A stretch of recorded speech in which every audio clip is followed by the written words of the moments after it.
বাংলাদেশের মানুষের কাছে ফারাক্কা বাঁধ একটি দুঃস্বপ্নের নাম। প্রতিবছর শুষ্ক মৌসুমে ভারত পানি আটকে রাখে আর বর্ষায় একসাথে বিপুল পরিমাণ পানি ছেড়ে দিয়ে বাংলাদেশকে তলিয়ে দেয়। কয়েক দশক ধরে এই বাঁধ বাংলাদেশের অর্থনীতি, কৃষি এবং পরিবেশের জন্য এক মরণ ফাঁদে পরিণত হয়েছে। কিন্তু এখন প্রশ্ন উঠছে, বাংলাদেশ কি ফারাক্কার বিপরীতে আরেকটি বাঁধ নির্মাণ করতে পারবে? আর যদি পারেও, তাহলে খরচ কত হবে? গঙ্গা নদীর ওপর ভারতের চাঁপাইনবাবগঞ্জ সীমান্ত থেকে প্রায় ১৮ কিলোমিটার দূরে ফারাক্কা বাঁধ নির্মাণ শুরু হয়েছিল ১৯৬২ সালে এবং শেষ হয় ১৯৭৫ সালে।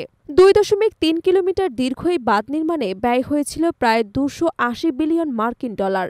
সে সময় $১ মূল্য ছিল ৭.৮ টাকা। হিসাব করলে দাঁড়ায় প্রায় ২১৮ কোটি টাকা। কিন্তু বর্তমানে ডলারের মূল্য দাঁড়িয়েছে ১২২ টাকা, অর্থাৎ একই হিসাব করলে সেই খরচ দাঁড়ায় ৩,৪৫০ কোটি টাকা। কিন্তু বাস্তবে এখন একই ধরনের বাঁধ তৈরি করতে খরচ হবে তারও বহুগুণ বেশি। ৬০ এবং ৭০-এর দশকে শ্রমিকের দৈনিক মজুরি ছিল মাত্র ২০ থেকে ৩০ টাকা। এখন সেটি দাঁড়িয়েছে ৫০০ থেকে ৭০০ টাকায়, অর্থাৎ অন্তত ২৫ গুণ বেশি। তখন চালের দাম ছিল কেজি প্রতি ১ থেকে ২ টাকা, এখন সেটি ৬০ থেকে ১০০ টাকা, অর্থাৎ ৩০ থেকে ৪০ গুণ বৃদ্ধি। শুধু তাই নয়, ইট, বালু, রড, সিমেন্ট থেকে শুরু করে পরিবহন খরচ সবকিছুর দাম এখন বহুগুণ বেড়েছে। ইঞ্জিনিয়ার, টেকনিশিয়ান, আর্কিটেকচারদের পারিশ্রমিক তখনকার তুলনায় প্রায় ১০০ গুণ বেশি।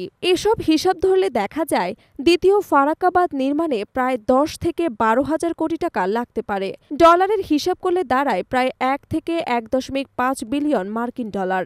অনেকেই হয়তো ভাবেন ফারাক্কার মতো বাঁধ বানাতে পারলে বাংলাদেশের ভারতকে পাল্টা জবাব দিতে পারবে।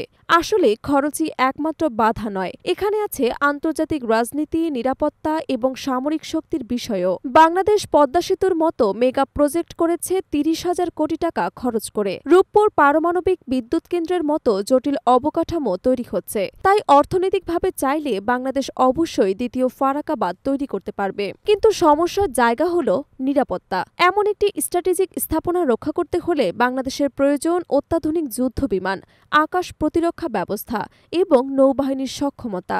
বর্তমানে বাংলাদেশের হাতে কেবল পুরনো MiG-29 এবং F-7 যুদ্ধ বিমান আছে, যা দিয়ে এ ধরনের কৌশলগত স্থাপনা সুরক্ষিত রাখা সম্ভব নয়। তাই বিশেষজ্ঞদের মতে বাংলাদেশকে কমপক্ষে ৪.৫ জেনারেশনের আধুনিক যুদ্ধ বিমান এবং রাশিয়ার S-400 এয়ার ডিফেন্স সিস্টেম সংগ্রহ করতে হবে। যদি বাংলাদেশ দ্বিতীয় ফারাক্কা বাঁধ তৈরি করে, তাহলে ভারতের উত্তরপ্রদেশ এবং বিহারের বিশাল অংশ বর্ষায় ডুবে যেতে পারে।